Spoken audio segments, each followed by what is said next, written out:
You're listening to Up an Octave, a podcast by Sonivia, the podcasting agency that believes that women and non-binary people deserve to take up space in the podcasting industry because our thoughts, voices, and stories matter. Here you'll learn how to make dope podcasts that inspire, educate, convert, and most importantly, make your voice shine. I'm your host, Rue Spence, and I'm here to take podcasting up an octave. Let's get into it.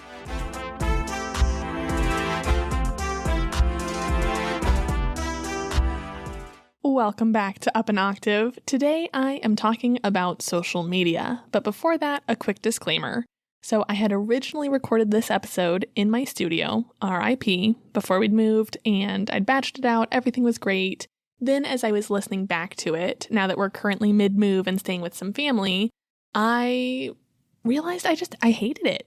It did not come out the way that I wanted it to. I didn't love the way that I was sharing the information. I didn't love the information that I was sharing. So I sat down and I plugged in the Fifine AM8 because it's just a lot easier and lighter weight to just plug and play while I'm sitting at my family's kitchen table. And I kicked butt. I mean, this episode was poppin'. It was amazing. I loved how I sounded. I loved the information that I shared. I rocked it. And then I went to edit that one and realized that because I was pulling stuff out of gear cases, that I didn't check my cables all the way. And so what I missed in a sound check was that one of the cables was loose. And so the entire episode was completely unsalvageable. So the third time is a charm. I am still here with the Fifine AM8 at my family's kitchen table, and I'm going to re-record this episode. So this is me putting into practice the idea that you do as much as you can, as often as you can, and you fill in the cracks when you need to. So typically my sound is great. Typically I've had more than a few days to get an episode out, and typically I'm in my treated studio and life is exactly the way I'd like it to be for podcasting. But I would rather put out content that I love, that I think you as my listeners deserve, than to focus on having excellent quality and so-so content. So here we are for the third time, doing the best we can with what we have. And if anything, this is an example of doing the best you can with your audio and still just trying to make it as sufficient as possible. So I've got a little dog running around. I've got a family member working in the other room. I've got my husband trying really hard to put our baby to sleep. And like I said, I'm just sitting here at the kitchen table. So I'm not in an acoustically treated room. I'm just in a house. So if that's your situation, know that you can still make an awesome podcast, even with the sounds of family life. That's just part of your authenticity. All right, so today I'm going to be talking about social media, and more specifically, and this is part of why I didn't like the original episode, I was just talking about social media as a whole. And there's just not enough time to truly get into what that looks like with so many platforms that are always in flux and always evolving. So because of that, I decided that for today, I'm just going to focus on Instagram. So if you're an Instagram fan, listen up. We're going to talk about optimizing. And if you're not currently leveraging Instagram for your podcast, then maybe this will be what sways you. I am a big Instagram girly. It's kind of my platform of choice for promotion, and I'm going to get into all the reasons why. So first off, let's talk about how Instagram has evolved. I'm a millennial, and Instagram has been a part of my millennial story. I get to be the hipster who says, I remember when this was all just food pictures that you slapped a filter on and a cringy film strip border and had a Blink-182 song lyric as your caption. And you're like, guy, it's just a chicken quesadilla. It's really not that serious. That was my Instagram. And then came stories, and they were modeling themselves after Snapchat. And something that I really think Instagram does well is that they always kind of model themselves after other platforms, and they sort of reinvent the wheel in really smart ways based on what is working for other platforms. So to capitalize on Snapchat, they started doing stories that disappear in 24 hours. And then during the pandemic, TikTok got huge. And so they kind of culled IGTV, and that's where Reels really started shining. And then when Twitter imploded, we saw Threads start. So Instagram has always kind of allowed other platforms to pilot social media strategies, and then they have adapted and enhanced it for themselves. which, I mean, maybe it's lazy, maybe it's work smarter, not harder, but I'm here for it. And I think that this strategy makes Instagram a really good basket to put your eggs in for social media because it allows you to kind of capitalize on those other platform styles without having to be super present on those other platforms. It keeps things more centralized. So eventually I'm going to be talking about Facebook and LinkedIn and Pinterest and TikTok. But for right now, I just want to talk about Instagram and a little bit about Threads because I feel like in some ways you get a little bit of all those platforms right in one. Let's imagine that you don't even have an Instagram for your podcast yet. If I were starting from scratch today, I would make sure to start out with a business profile, a business account. And you can switch this over in your settings, and this allows you to get different analytics, different features, and it shows you who your audience is. And this is, of course, super helpful as you're trying to identify who it is you're speaking to. Now, if you're a funnel podcast and your podcast directly correlates to your business, you may not need to start from scratch. You may be able to just start sharing podcast promotional content directly onto your business page. And that's what I do with Sonivia Studios. You'll see Up an Octave content there, but you will also see just Sonivia content there. So first off, I always recommend using your podcast cover art or some facet of it as your profile picture on Instagram. You want people to be able to, at a glance, visually connect and identify your show. Go, oh, this is their Instagram profile. Boom. If you're using a different picture, it just kind of muddles your message a little bit. And you want it to be, oh, I know that's them without a question. I know this brand. I know this podcast. I know what is being represented here. People are so much more visual typically than, to like read what's your handle. And that if they see like, oh, I recognize that picture. I see that picture every week on Spotify. They're more likely to connect with you that way. Next is how you're leveraging your bio. So there are a couple of ways to do this depending on the model of show that your podcast follows.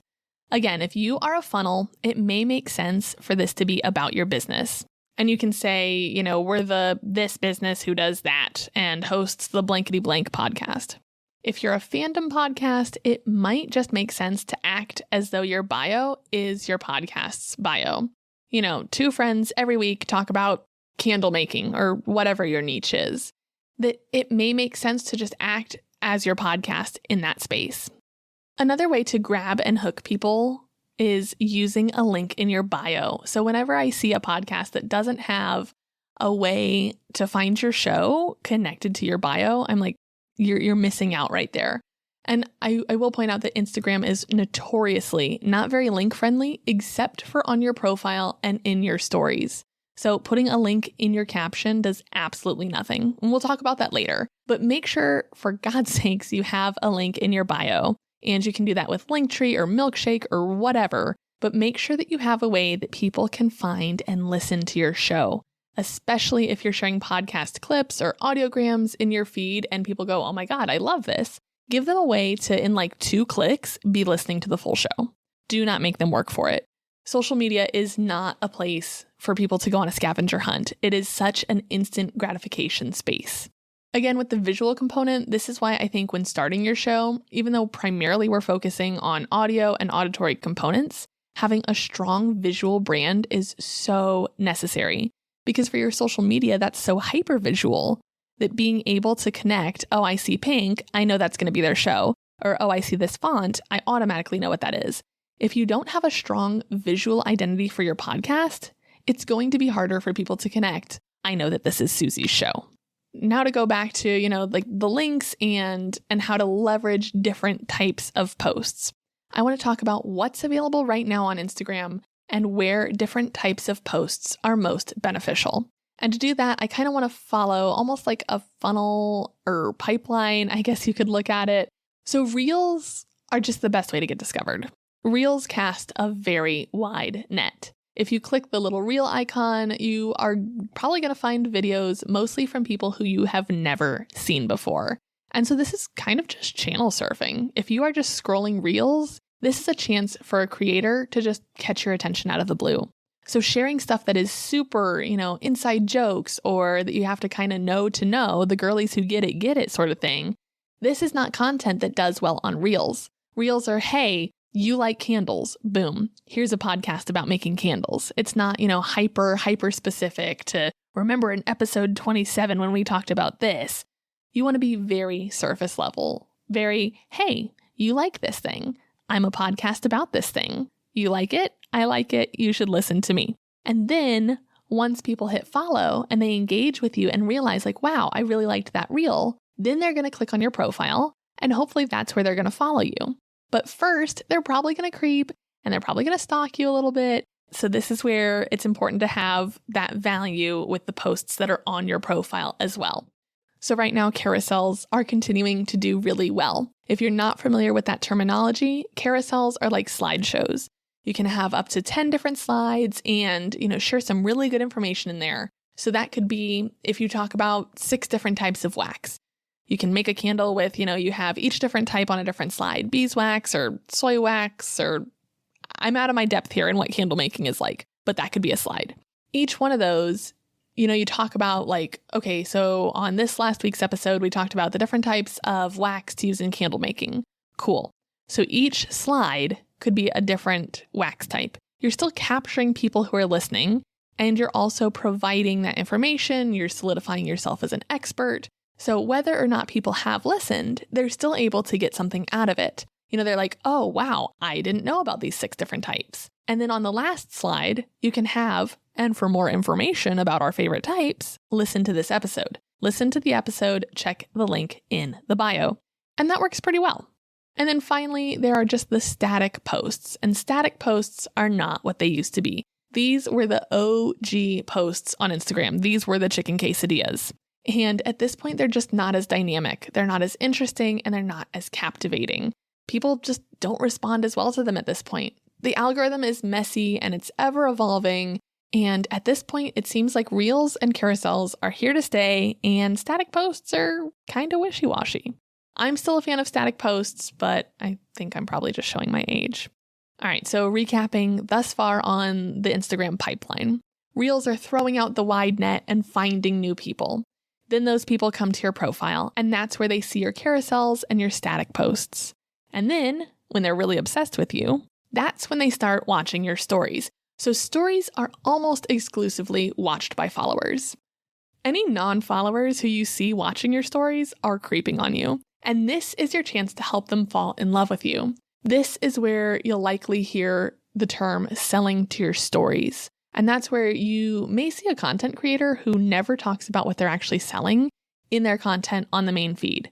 But then if you go to their stories, it's like a really intimate vibe where they are selling and talking about their offer and talking about what they do. It's a great little snapshot into what somebody's world is like. And so this is a great place where you can get vulnerable and share stuff that's not quite main feed worthy, not as curated.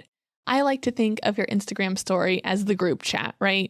The girlies who are in my stories are my social media besties. They are the people who are so in love with what I'm doing that they just cannot get enough of me. And so that's where I really like to share what I'm up to and links and resources for what I've talked about on the show, things that I'm currently really vibing with. Be like, oh my gosh, I'm still so fired up about this thing. Share. So that's how I use each different type of post. And we could do a whole episode on how often to post, and there really isn't a right answer to that question. The most important thing is that you choose to use your social media in a way that is sustainable to you. If it's not accessible to post 3 reels every single day, all right, that's fine. If you can only manage to do 2 a week, that's great. Consistency does support overall growth, but if it's driving you up a wall, it's so not worth it. I will say that over the holidays, especially because we've been moving and ended up with crazy stomach flu, I didn't post anything on Instagram other than a few stories, just because, like I said, that's kind of my group chat. I didn't post anything on my main feed for a solid 2 weeks, and I gained and lost my typical amount of followers. My numbers stayed right where they stay. I had less new viewers, but life was good. So if you're breaking your back to make sure that you're posting X amount of times, I don't see that being the end of the world. The times that it makes sense to post more is if getting more listeners is really important to you. If you are in a growth era where you just want to get as many ears on your show as possible, then that's where it makes sense to push out more of that short form video content. Get more reels, cast that net as wide as possible. But in general, it's really not worth driving yourself up the wall over. Something else that I really like about Instagram is that now it allows you to collaborate, and their collaboration options are really great. You can do joint lives, which can be a really fun way to have like an episode release party with a guest. And you can also tag other creators in your posts so that your post shows up in their feed. So say that you've released a new episode, you can tag the person who is on your episode, your guest, or whomever, and this helps you to cross-pollinate. This gets your content out in front of their audience's eyes and vice versa, which then gets more ears on your show. And something else that's fun is hashtags. And I say fun very tongue-in-cheek because hashtags seem to be the topic that everyone loves to hate. You know, whether it's hashtags, whether it's keywords, how should you use them? What I have found from my own research and from testing is that hashtags are not as important as the content you're sharing. If you are leveraging your content and you are making content that is attractive, both in, visually appealing, but also sharing value, hashtags are kind of take it or leave it for me. Keywords I do think are important, but not in a way that you should be breaking your back over. It's more important to make sure that the language that you're using is going to be accessible to people. If you are making candles, if that's your podcast, say that. When I talk about making candles, this is what I'm talking about. Use that language. Don't hide it. Don't make it so that people have to hunt to know what you're about. That's why I make sure that I use podcast in my captions. I often call podcasts shows because that's what they are to me. But show can mean a lot of things. They can be on Disney+. Show can be on Broadway. Show can be kind of any matter of things. But the shows that I'm talking about are podcasts. So even if I have a long caption and at some point I refer to a podcast as a show, I at least want to make sure that I'm using the language of podcast somewhere in there to differentiate to the algorithm, this is what I'm talking about. Something else to consider is going live. This, like I mentioned, is fun if you've had a guest to have like a release party or even with your co-host. They can be fun even on your own. You can say, Friday at 7 p.m. Eastern time, I'm having an Ask Me Anything and see who shows up. That can be a really fun way to engage and help build that parasocial relationship with your audience. And it's also a fun way to get some live feedback from them and see what they're into, see what's working for them, see what's maybe not. And so I'm sure that you're like, great, Rue, this is a lot to post about, but what are my actual posts? And this is something that has definitely tripped me up before as well, because it can be kind of hard to get out of your head with it. And this is somewhere that sort of like coming up with content for your podcast, think it through as if you know nothing, right? So on your podcast, you are talking about something that you know every single thing about. It is your niche. You live and eat and breathe and bleed and sweat this niche topic. That's podcasting for me. I don't really have to think through every element of podcasts because it's just so automatic to me. Sometimes I have a little bit of a blind spot when I'm trying to think about how to reach people who are maybe still learning. Whereas, I'm using this candle making example because I'm literally looking at a candle on the kitchen table right now. And here I am, someone who knows literally nothing about candles other than I love how they smell. And I can't even come up with more than 2 types of wax because that's what I've seen like written on the side of them that you can make candles with. So I'm like, oh, it's a beeswax candle. Cool. Or it's, a soy candle. That's something I know nothing about. So if you're a candle maker and you're like, oh my God, I live and eat and breathe candles. I, as someone who has no experience in that world, know literally nothing. So while you may be thinking that it's obvious that there are all these different types of wax and when it makes sense to use one more than the other, your audience doesn't necessarily know that. And so that's the kind of attitude to bring to your social media posting. Even if it's obvious to you, those obvious things can be game changers for the people who are consuming your content. You can also get really fun. So part of why I like to be casual in my stories and why I like to treat it like the group chat is because A, it's just more fun to me. It's more engaging for me and it makes me want to do it more. But also it kind of pulls back the curtain a little bit. And I try and be really cohesive on my main feed and kind of curated that sometimes I don't get to be as fun. I didn't start a business to be boring and buttoned up. So on my stories, I get to do polls and quizzes and questions and, talk about the things that are inspiring me.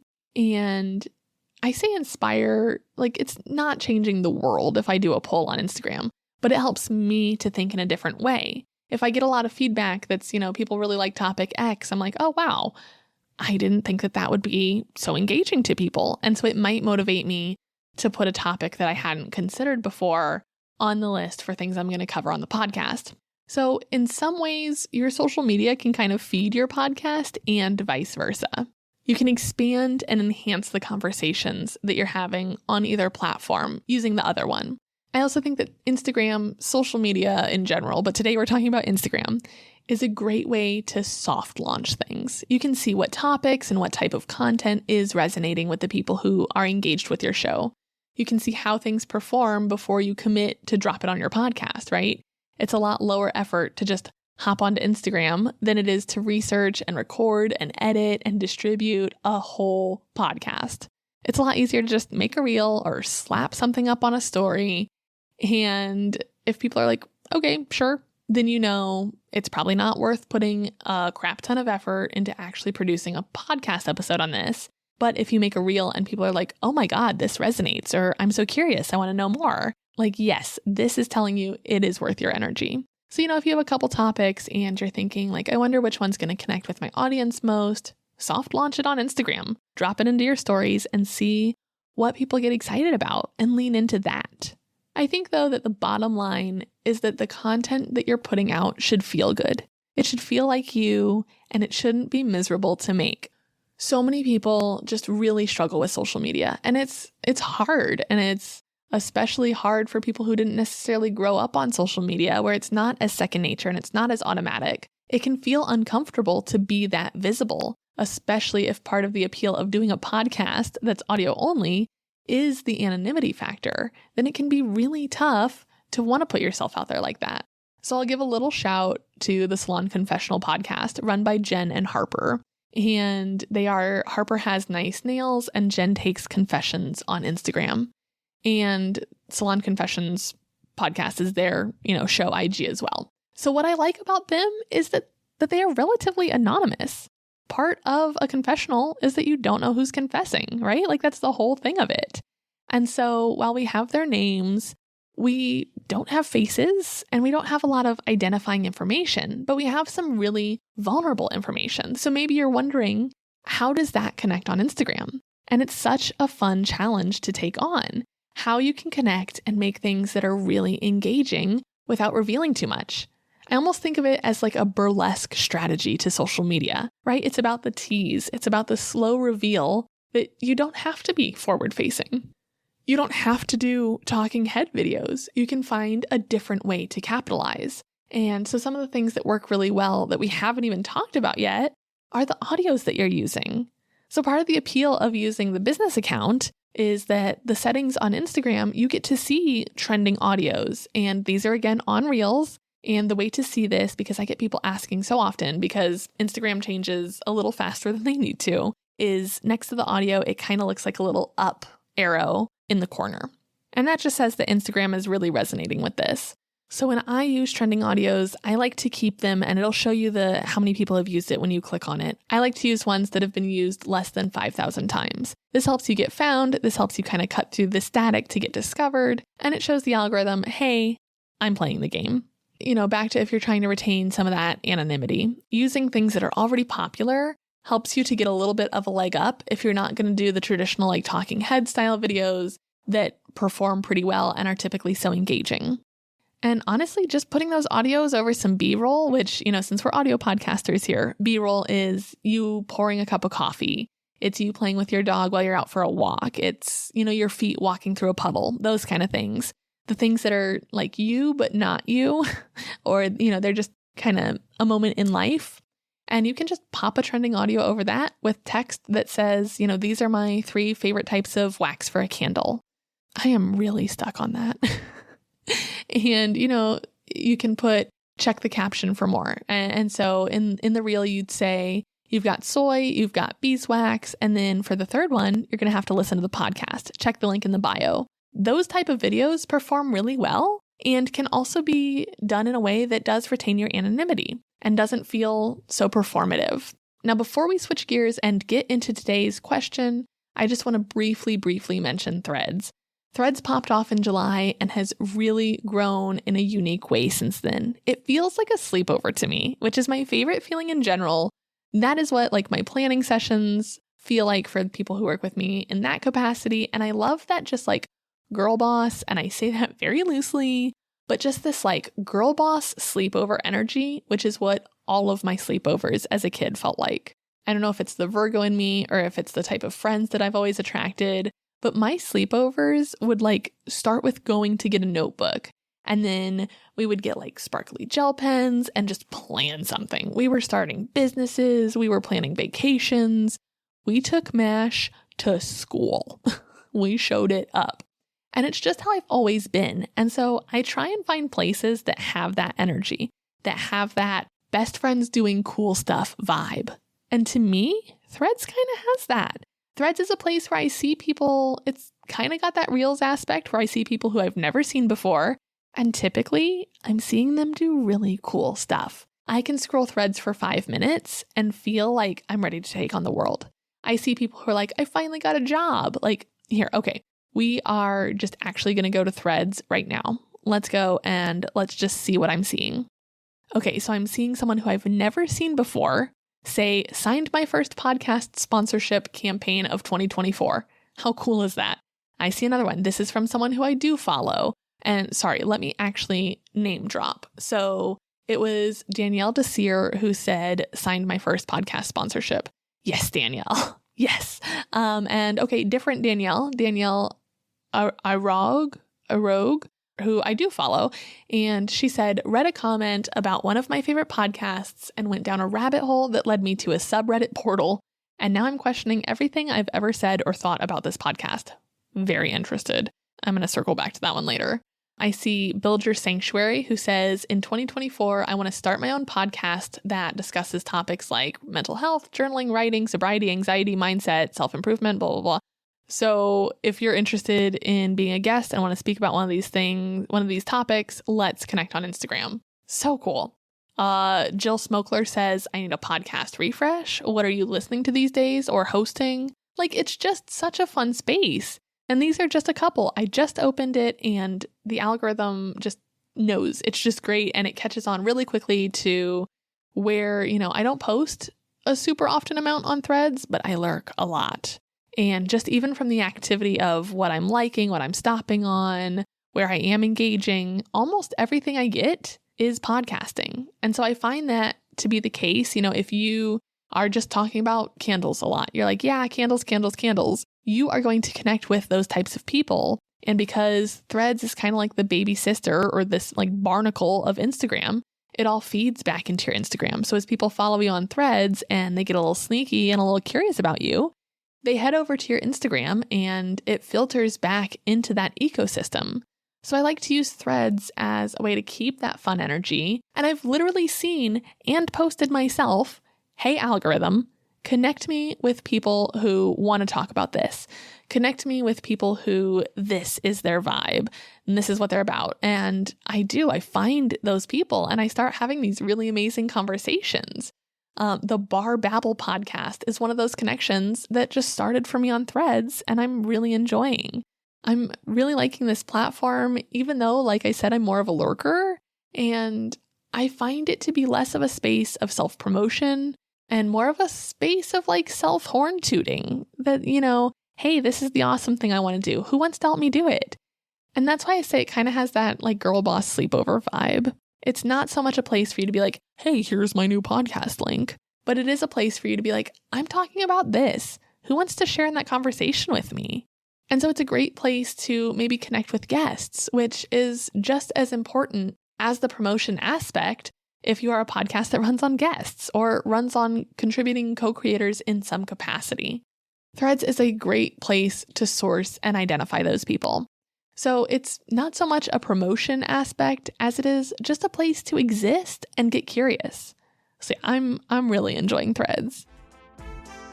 Psst. Hi. I'm interrupting the show to tell you about something special, a chance for us to connect one-on-one. Whether you're thinking about starting a podcast and aren't quite sure where to begin, or maybe you've got a show already, but you're not sure how to grow, I want to let you know about my free consultations. Yep, that's right. Absolutely free. No strings attached, no pressure, just a chance to chat with your fairy pod mother, that's me, about turning your podcast dreams into reality. You'll walk away from our conversation with actionable steps to take, whether or not we end up working together. Think of it as a gift to you and your show as a thank you for listening to the podcast. If listening to me here isn't enough and you're ready to take the next step, let's chat. Find the link to book in the show notes. Now back to the good stuff. All right, so today's question comes from Vivi, and it kind of like pigeonholes or dovetails. There's too many bird references. Dovetails, that's the one I'm looking for. It dovetails really well into what we're talking about today. So Vivi says, "Hey Rue, your show has been incredibly helpful for me as I navigate podcasting. I'm struggling with striking the balance between promoting my podcast on social media and crafting compelling content. Can you share any advice on how to maintain the balance without getting overwhelmed?" Yeah, so that's kind of a hard question. Balancing in anything is kind of a tricky question because in part, your audience is going to respond differently. Partly the type of podcasting model that you're following is going to be a reason for this. So if you're already in a funnel space where you're talking business, you're doing business on your podcast, your audience may be a little bit more receptive to promotional type content. But if you're doing, a fandom show, people are like, why are you selling to me right now? Even if it's not a sale as much as like an ask, right? It's, hey, listen to my show. So the thing that I would automatically say is to identify what resonates with your audience first and foremost. So pretending that we've gotten that out of the way, I find that maintaining a balance, which how do I find a balance? Well, by finding a balance. And I know that that's counterintuitive, but I find that having a balance where you are always providing quality information and slipping in an ask is sort of the sweet spot, right? So you're giving some great content. Let's go back to the carousel type posts where we talked about earlier, here are the different types of wax that you can use for a candle. Love it. Then in your call to action, like in the caption or the last slide, you can say, you want to learn more? Listen to the podcast. Or, for the reel for that same episode, you're saying, these are my top 3 favorites, this wax and this wax. And then to hear the third one, you've got to listen to the podcast. It's a little cheeky, but you're still providing high quality, high value content. You're just then having the ask and driving people to engage with you and listen to your show. So I think that instead of just coming out and saying, hey, listen to my podcast, that's cringy. No one wants to feel sold to, but we want to kind of be sold. And, it feels so good and it feels so exciting to find something that feels good to engage with. It feels good to buy, but it doesn't feel good to feel sold. It's like the used car salesman, right? It feels cringy and gross to have the, buy this car. But man, nothing feels as good as driving away with a cool new car. And so it's kind of that same thing. And I do want to shout out Online Drea, who is a fabulous Instagram coach and creator, and she has provided so many insights for me personally. But she talks a lot about the psychology of Instagram and using it for sales. And she really talks a lot about people not liking to be sold, but loving to buy.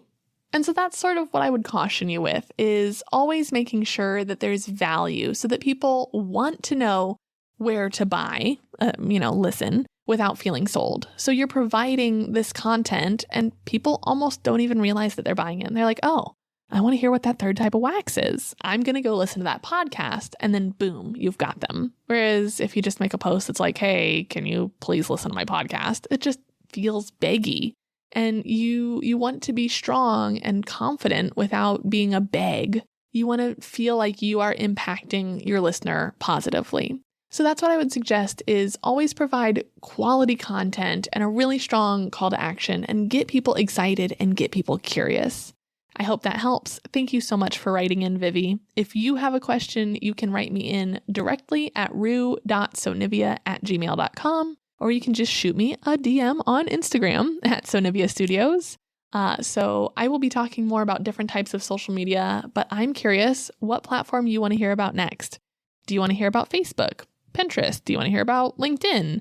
Each social media platform, I feel like kind of deserves its own moment in the sun. So let me know which one you would like to hear about next. All right, I will be back next week to talk about what if I run out of ideas? And, this is actually by design This is why it's so great to plan out your content ahead of time. I am practicing what I preach here. This is great to come next because that's sort of what we were talking about earlier with running out of ideas for social media. We're going to talk about how to dodge that feeling as a creator and how to make sure that your podcast feels rejuvenated and energized every time you sit down to record, so it never feels like you're getting stale or struggling to come up with topics. So I will be back next week to talk about that. In the meantime, please follow or subscribe wherever you are listening. And while you're there, drop me a rating or a review because just like your show, mine needs those to grow. The party keeps going on Instagram. Again, I am practicing what I preach over at Sonivia Studios. So come hang out with me over there and see how I'm putting these actions into practice. I will see you next week. Please stay warm. If you're anything like where I am in Kansas City, it's been sub-zero and terrible. And so stay warm out there. I will talk to you next week. Thank you for helping me take podcasting up an octave.